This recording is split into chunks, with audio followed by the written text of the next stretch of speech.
All right, this course and any accompanying materials are copyrighted by the American Association for Respiratory Care.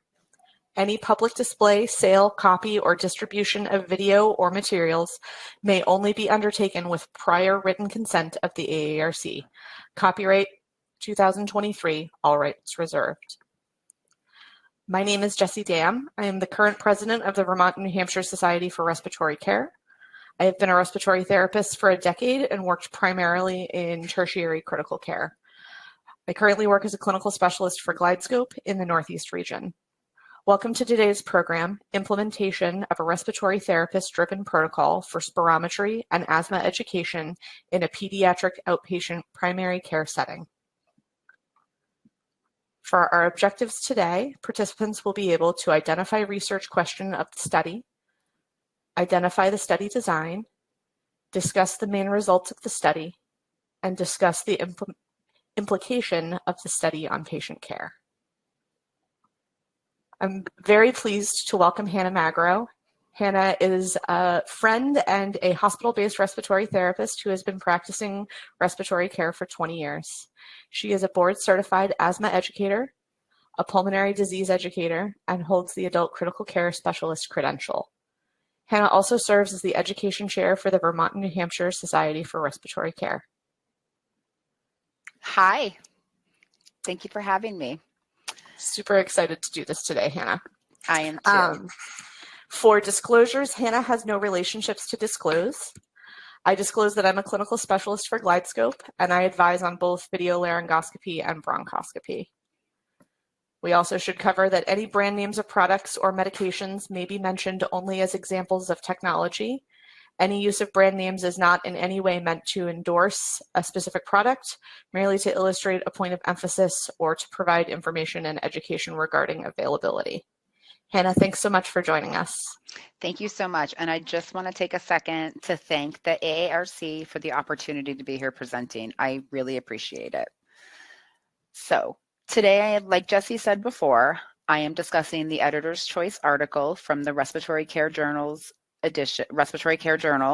which is titled The Use of RT-Driven Protocols on the Use of Spirometry in Asthma Education Performed in Pediatric Primary Care Clinics by Haley Long et al.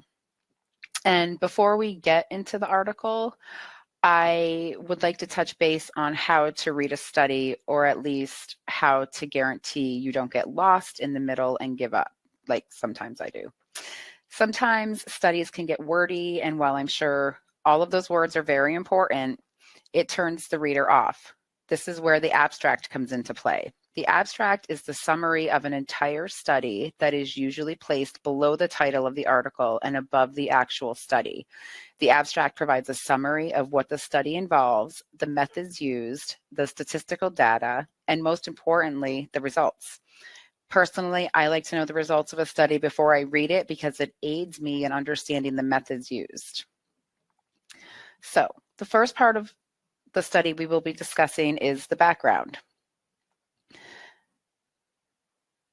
Before any work is started, a study needs a research question. This study's research question is if having RT-driven protocols in pediatric primary care clinics increases patients' exposure to spirometry in asthma education. By increasing the patient's exposure to this, the hope was that it would increase patient compliance and adherence to medication administration. The next step in a study creation is to determine if the research question is even relevant. The answer to this question for this study is yes, because there haven't been many studies done on these two topics together, despite it being a very important component of asthma management.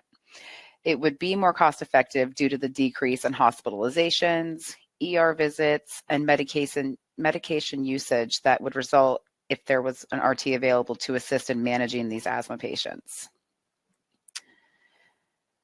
Speaking of studies, there's some related literature about these topics. Like I said, there's not a lot about them together. So what I did is I took it apart and I did related literature on what it's done to have spirometry in the primary care office. So what that study showed is that between the years of 2008 and 2012, the study was published by the Journal of Pediatrics.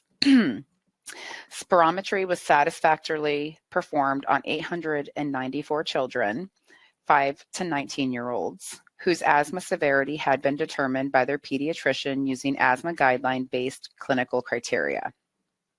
Spirometry determined asthma severity using national guidelines, and clinician-determined asthma severity were compared for concordance using weighted kappa coefficients.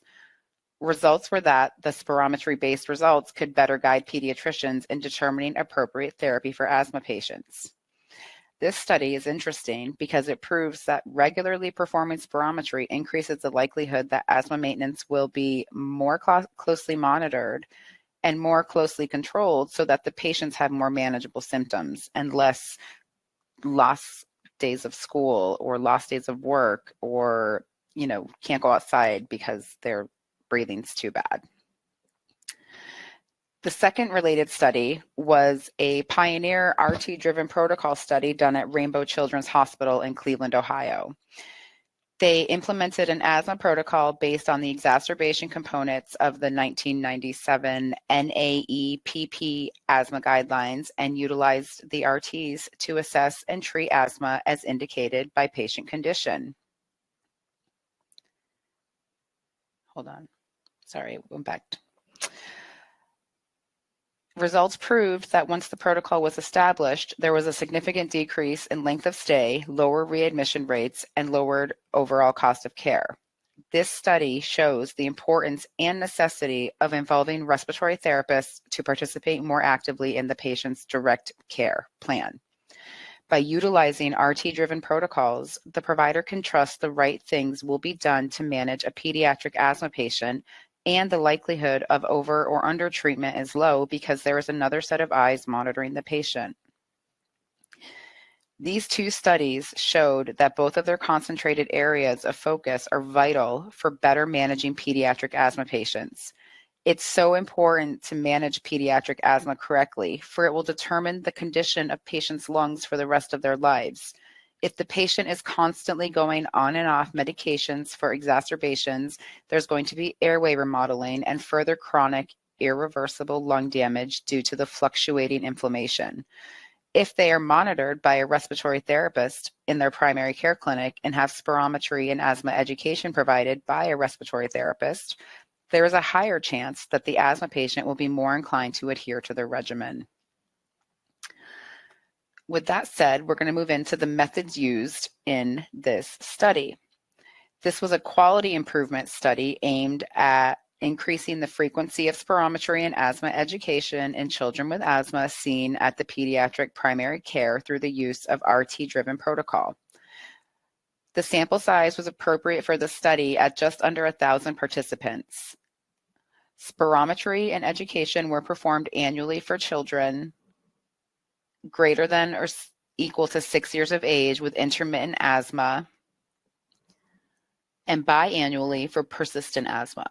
Respiratory therapists identified eligible subjects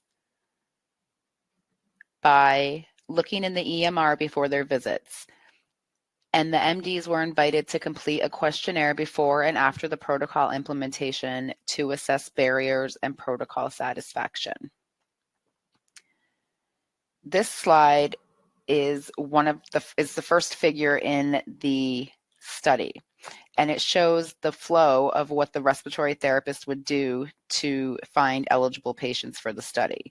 As you can see, the preclinic review shows that is when they go through the patient's charts of patients who are coming in that day to see if there's any asthma patients. And then you look for the age and the diagnosis of asthma. And if no, obviously they're not eligible. Yes, have they had a specialty provider visit within 6 months? If so, they're not eligible for the protocol. And then they separate them into intermittent and persistent asthma. And that decides the frequency of the spirometry and asthma education that they get. For persistent asthma, it's greater than 6 months. Every 6 months, they get spirometry or asthma education. And for intermittent asthma, they get spirometry every 12 months. And so that is their flow. The inclusion criteria for the study included children greater or equal to 6 years of age with a diagnosis of asthma documented in the EMR.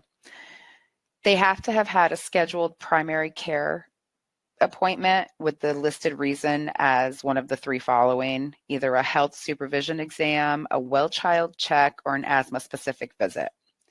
The exclusion criteria were that children who have had a specialty provider visit within the last 6 months were not eligible for this study. They did not say why. They just said, if you've had an issue with anything in the past 6 months, you're not stable enough to be eligible for this study. And children with known developmental delays that prevented them from appropriately performing spirometry. However, if that was the case, these children still did get asthma education if they were eligible. So I just want to touch base on what this next slide shows, because not everyone may understand what internal validity means. According to the National Institute of Health, internal validity of a study is defined as the extent to which the observed results represent the truth in the population we're studying, and thus are not due to methodological errors. Anything that proves this statement wrong is a threat to its validity, and if you have too many threats, then your study may be considered null. So with that said, internal validity requires 3 criteria to be met, and our study met all 3. So the first one they have to meet is the treatment and response variables changed together. So this occurred in the study when the increased use of respiratory therapist-driven protocols increased the use of spirometry and asthma education. They went up directly. There was a direct correlation between those two, that they both increased in frequency. The treatment precedes changes in the response variables is the second criteria to be met, which is evident in the study when the spirometry is done before seeing a physician who would then use those results to treat the patient's asthma accordingly.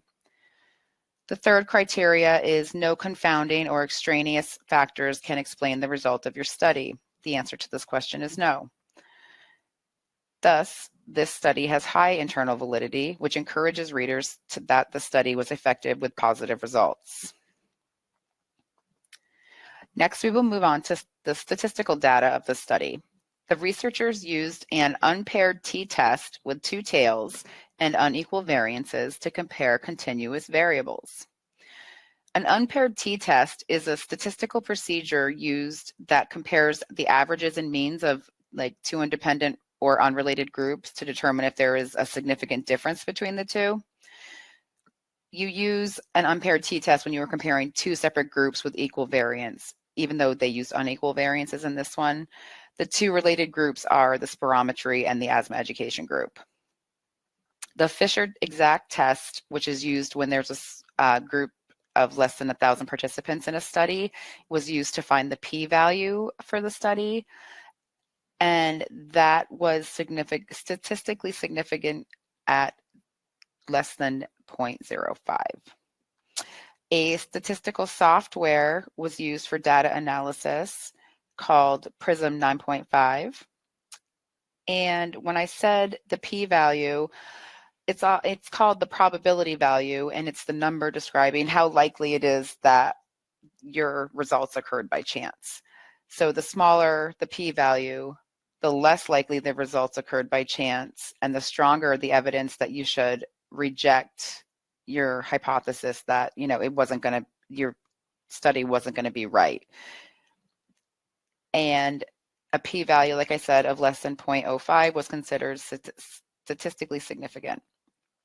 P-charts were constructed using a statistical process control software.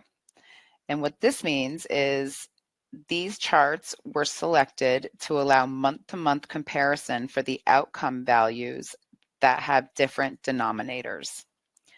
These charts are used to evaluate the stability of a process over time using counted data.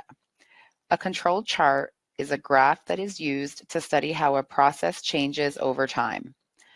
It always has a central line for the average, an upper line for the upper control limit, and a lower line for the lower control limit.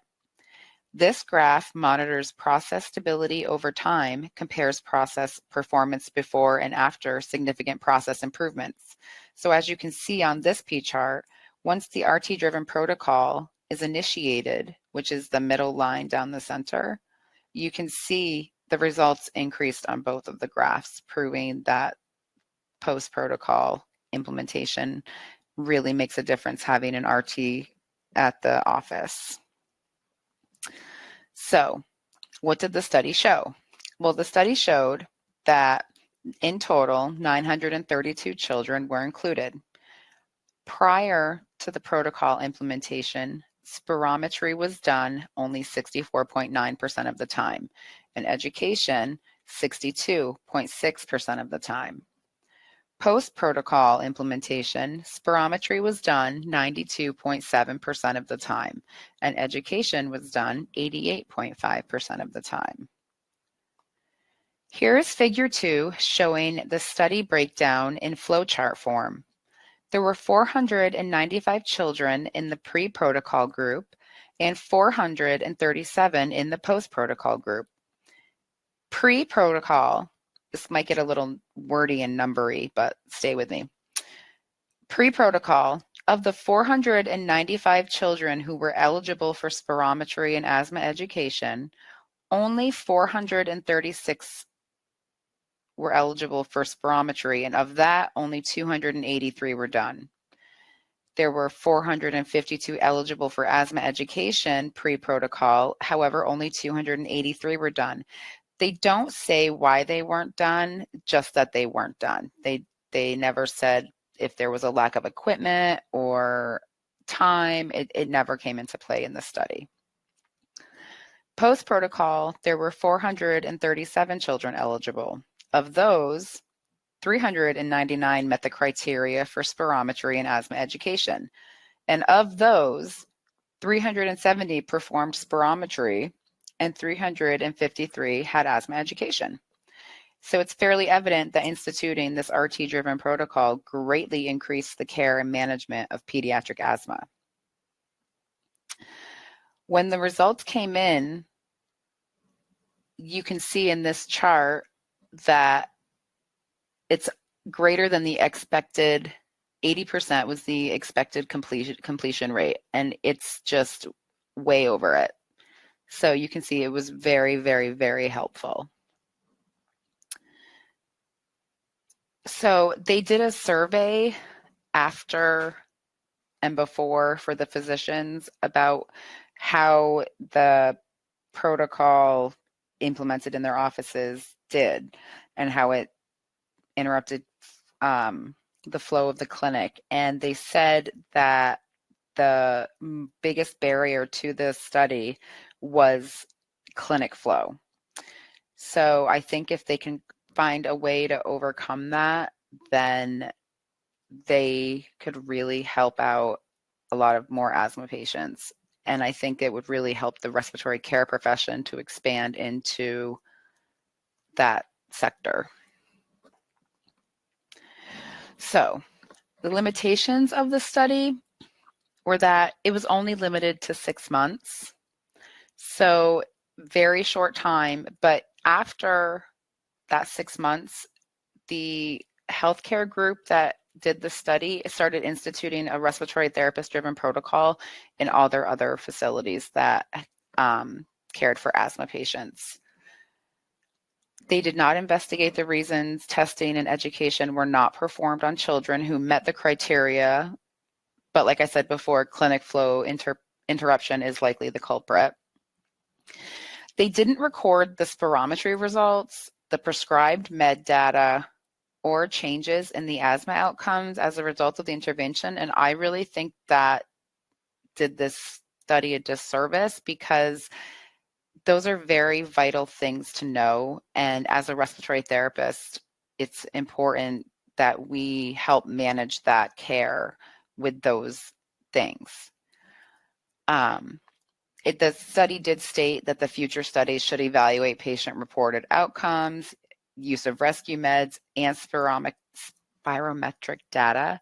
However, that's all it said, where I think it could have branched out a little bit more and had the RTs doing medication management with the asthma action plans maybe, or instituting asthma action plans instead of just education too. And the response rate for the physician survey was low. I want to say it was 25% before and then 19% post that filled it out.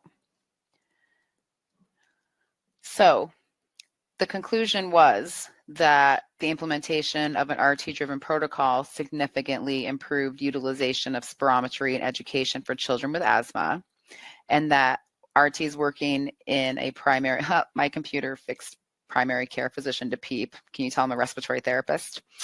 RTs working in primary care physician offices played a vital role in achieving best practices for asthma management. The editorial accompanying that responded to this article in the Respiratory Care Journal is called Respiratory Therapist-Driven Protocol in Primary Care Is the Profession Ready and Able to Expand into Primary Care? It states some sad statistics on the use of spirometry in asthma care. Currently among primary care physicians, with only 10.8% of them using spirometry, 16% offering inhaler device training, and 16.8% providing an asthma action plan. The reasons for these are lack of access to equipment, followed by the knowledge of how to treat based on spirometry results. Another barrier to these two things is the lack of payer reimbursement. The article also touches on the respiratory therapist staffing crisis currently going on in our country. RTs are being pulled to the most critical areas of our scope, and unfortunately, primary care physician offices may not make that cut. However, I think we're being reactive instead of proactive, and I feel like if our profession were to be more proactive, if we had enough people to be proactive, we would be instituting respiratory therapists in primary care physician offices, because that is where you can get it before it gets bad, before they end up intubated in the PICU, needing us to do continuous albuterol treatments on them. So the conflicts of interest for this study, I just wanted to cover those real quick because I didn't at first, was that Ms. Willis is a section editor for respiratory care. Dr. Berlinski discloses relationships with the Cystic Fibrosis Foundation, Mylan, and the National Institute of Health, along with Therapeutic Development Network, Trudell Medical International, Vertex, Up to Date, Hollow Medical Incorporated, and the International Pharmaceutical Aerosol Consortium on Regulation and Science. The remaining authors have disclosed no conflicts of interest, and Ms. Long presented a version of this paper as an editor's choice abstract at the AARC Congress 2022, held in New Orleans in November of 2022. Are there any questions? The answered questions. Jessie? Hannah, it looks like someone asked about asthma education included in the asthma action plan. It didn't get into this specifically. I would assume, I would hope that it would include that, but I'm not exactly, it didn't get into details about that. If anyone else has any other questions, feel free to put them in the Q&A. Are there any compensation concerns with spirometry? Meaning what? That is the question. I'm hoping maybe we'll get a follow-up submission with some clarification. Oh, okay. Insurance. Oh, compensation. They didn't say that there wasn't. So I'm assuming, and if they're instituting something in a primary care physician office, then I would assume spirometry would be something that's included, because it's a very cost-effective way to monitor lung function.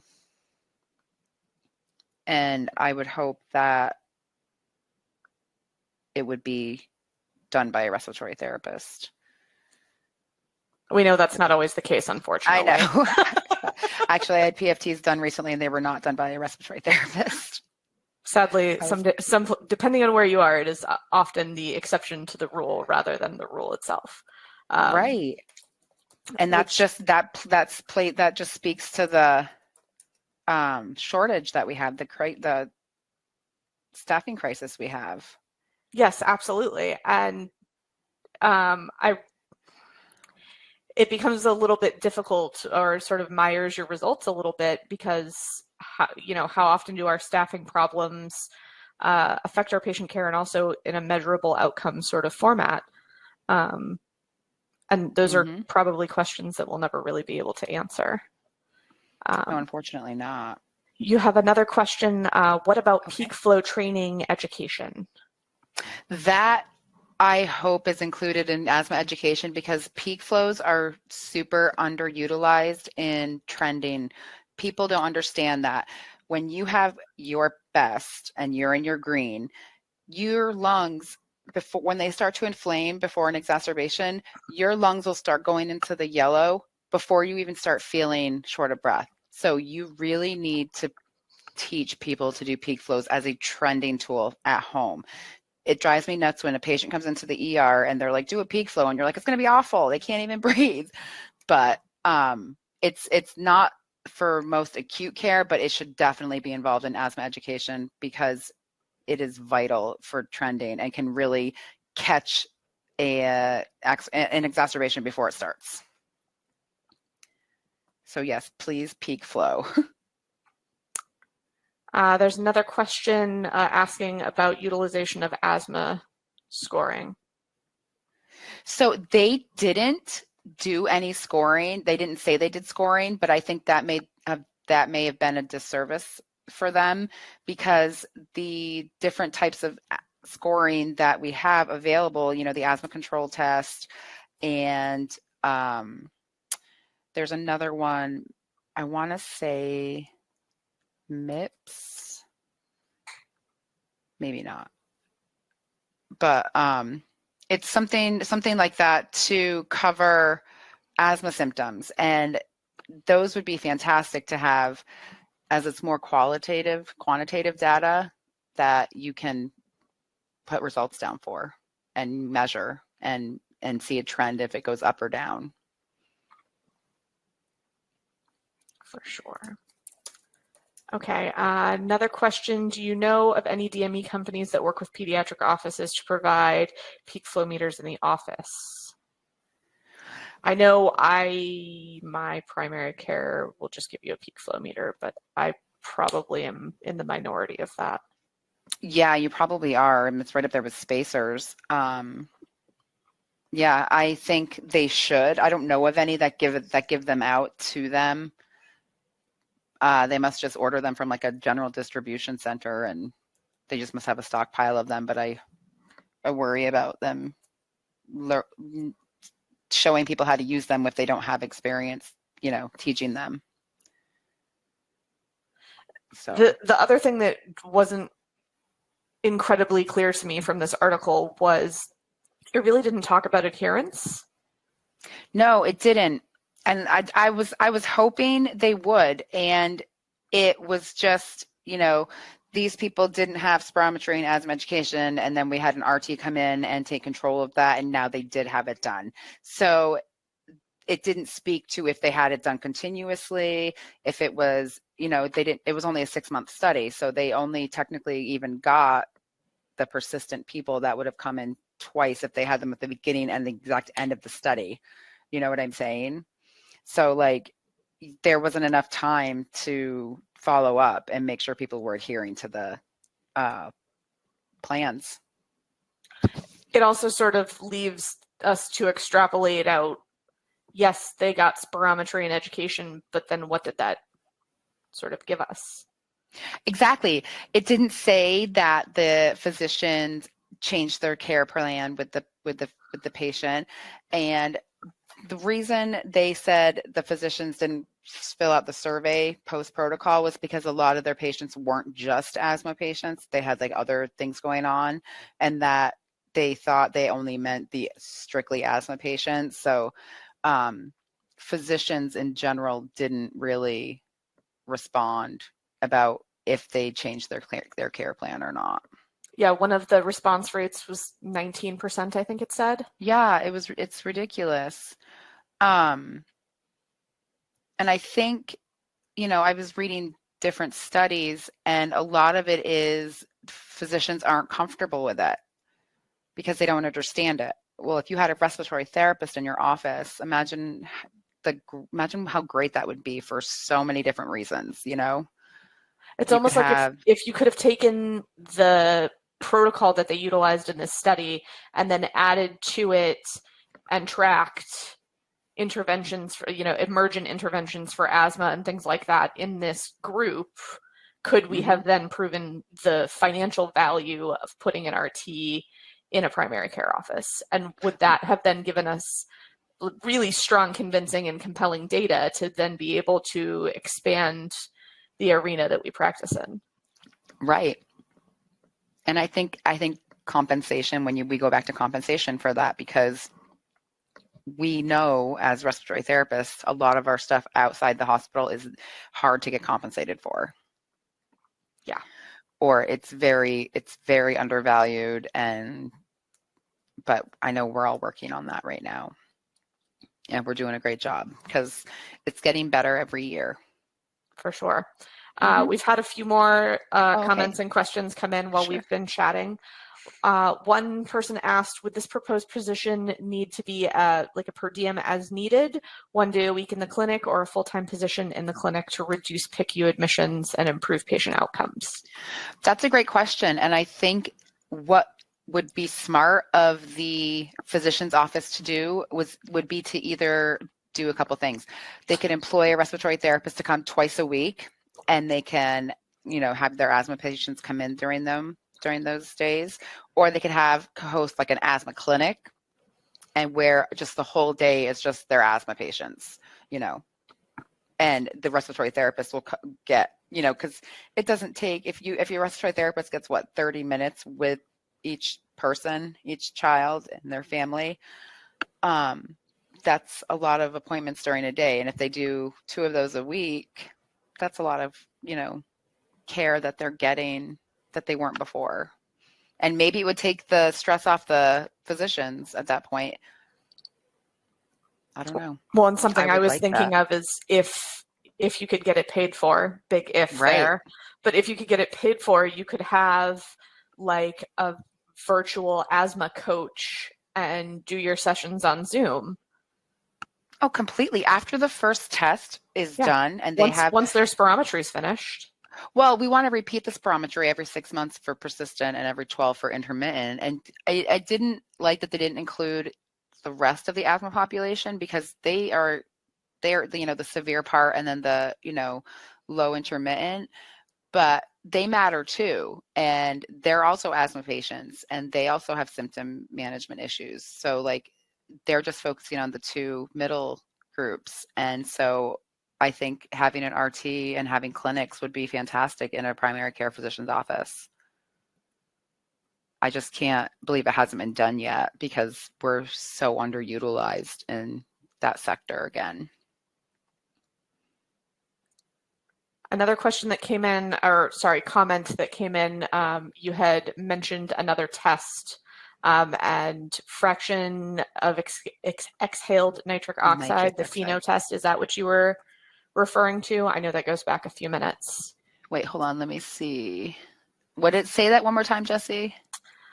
You were talking about different tests, and somebody had suggested a fraction of exhaled nitric FeNO oxide. test, yes. FeNO testing. Yes, that's a great test for asthma management, and a very easy, cost-effective one that is done usually when you get your PFTs done. It's one of the first, they do a FeNO test, and they'll do a spirometry test, and then they'll get into the other tests that they do. But the first 2 that they usually do are FeNO and spirometry. So if we could get a FeNO machine, you literally just breathe on it for a couple minutes, and it gets your fraction, and it's a great inflammation indicator.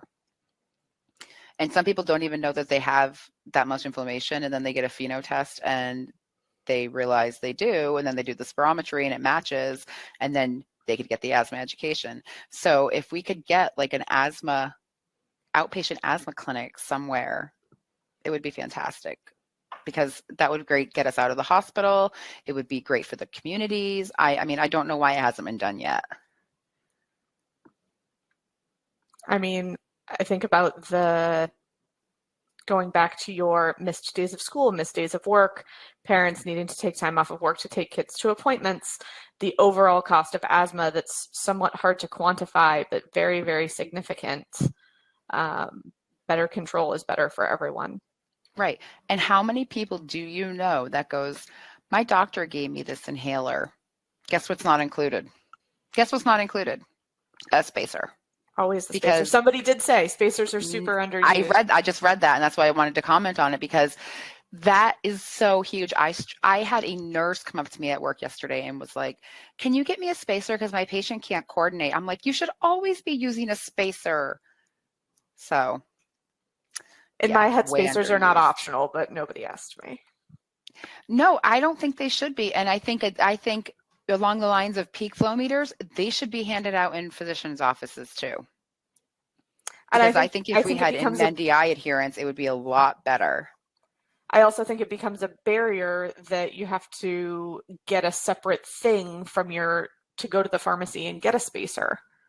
Right. And no one's going to spend extra money on that when they can barely afford their medications. No way. They're just, and then you get the people that don't believe in spacers because they've been using inhaler their whole life, and they just need to feel the propellant on the back of their throat because, you have someone on the top floor of the hospital sucking on their inhaler in between asthma treatments, and they think they're getting better. Yep. So yeah, spacers are huge. Someone just said peak flow meters are a DME product now due to federal regulations. That's great. And I also they hand them out. Yeah. I want to highlight this comment because I love it. I'm a 28-year RT and have wondered forever why no outpatient asthma centers when the ERs are so overwhelmed. Right. And your quick care is not any better of a place to be managing your asthma either. Right. No, because if you're bad, where do they send you? The ER. And it's asinine that something so basic and cost effective for the entire health organization is not done. Absolutely. I wish I could fix it and save all those kids from growing up with asthma and having to suffer for their whole lives because they're on prednisone chronically. So what happens with prednisone? Your teeth rot early, and you can be on, if you're on systemic steroids a lot as a kid, like there's so many bad things about it, where you can be symptom free if you're managed correctly, and not have to go on systemic steroids. Absolutely. I mean, you have the ones that do regardless. Those are your small percentages. But for the vast majority of asthmatic patients, if they are kept in line, what's the word I'm looking for? Compliant to the best of their ability. Thank you. Then we would have so many less admissions and less ER visits and less missed days of school and work. And it's just, I don't know. I don't understand why that we haven't been, other than the fact that we don't get paid to do it. And I know we all love our profession, but we also love to get paid. So hey, you got another question. What CPT codes are doctors' offices submitting for these procedures, and are revenue integrity staff applying specific modifiers in order to submit a clean claim to a patient's insurance plan? Those are great questions, and they weren't included in the article. However, I would assume it'd have to be some sort of pulmonary function CPT code, because that's what spirometry falls under, and then an education code for the education portion. So that's what I would assume. That's what they would be under. And to submit a clean claim, I think that's what you would have to do, is just separate them into those two codes. Do you know off the top of your head how frequently you can bill spirometry on insurance? I am by no means an expert on this. Nope, I don't. But I would imagine that that's also, if that's a if the spacing doesn't fit the algorithm, I would imagine a separate study could show that it's more cost effective to do it without the reimbursement and manage the disease than it is to let someone not get the education and not do the follow-up piece of it. I agree. Yeah. Oh, this person says they have a DIY spacer at home. You want to know what you use? A toilet paper roll. And it works. I trialed it once just because I have asthma and I wanted to see if it worked when I was in school. It works. So if they can't afford a spacer, they can always use a toilet paper roll because it just needs to catch air to get the particle size smaller to get deeper into the lungs. Well, and also just so that they're not spraying it all over the inside of their mouth and getting absolutely no medication deposition. Yeah, just all systemic uptake. Yep, exactly. Yeah. This person said they're on the coast of Maine and they were able to secure a grant from the CDC to help develop an ambulatory asthma program. Wow. That's pretty cool. That's fantastic. Susan, is that through Northern Light or is that not hospital system specific? I would wonder about that because if it's a hospital system, I think it would probably be more easily to be reimbursed. Maine Health Hospital. It looks like everybody has their horror stories about spacers and it's ridiculous. See, it's just, and that is one of the hugest parts of asthma management. I mean, I did a talk last month on the use of biologics in asthma, and if like your severity, if you had severe asthma and then your compliance and adherence increased, you were bumped out of the severe category if your results increased because you were just using your inhaler correctly. It's insane how people don't know to use their spacers and that they get so much more medication and they will use less medication if they use it correctly. The more you know, unfortunately. Yeah, exactly. Unfortunately, because it's so frustrating. Well, how many people get a diagnosis and then they're just like, oh, well, it looks like you have asthma and here's your inhaler and off you go. Right. Not told how to use it, not told how often to use it. And then you get the ones that come into the ER because they ran out of their inhaler. And yeah, it happens all the time. And you want to know what else is frustrating is the cost of that medication, because that's insane. Some people will use up in their inhaler, their albuterol inhalers, instead of buying their inhaled steroid or maintenance med because it's just too expensive. So they'd rather just suck on their albuterol the whole time. And what's that doing? Nothing. It's just going to cause all the airway remodeling and chronic changes that comes with chronic inflammation in the lungs. Absolutely. Yep. For those that use the toilet paper roll spacer, which I will admit I had never heard of before today, I think it's fantastic. Talk about RT ingenuity, right? Like, just give us a roll of medical tape, small volume nebulizer, and a roll of toilet paper, and you'll be good to go. Yeah, seriously, your life is saved. So for those that are familiar with this toilet paper roll spacer, if you could put in the question tab sort of how you set that up and use it. And also thank you to Susan Collins for putting in some codes that you're using in your community program. That's incredibly helpful as well. Oh, fantastic. Thank you. Wow. Don't forget the duct tape, Tony Patterson. Absolutely. So Susan, is there spirometry reimbursement codes too that you saw? Oh, there definitely are. Don't ask me what there they has are, to be. And it has to be under like general PFTs or something akin to that. Because otherwise, I mean, yes, same as the spirometry PFT is lab. So easy. Yes, it's the same as in the PFT lab. Yeah. Yeah. And those easily, I believe, go into a clean claim.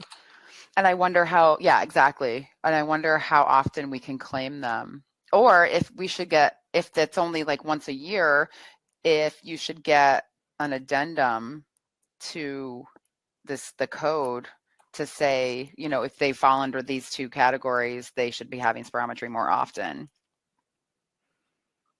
And can we get them to then address that?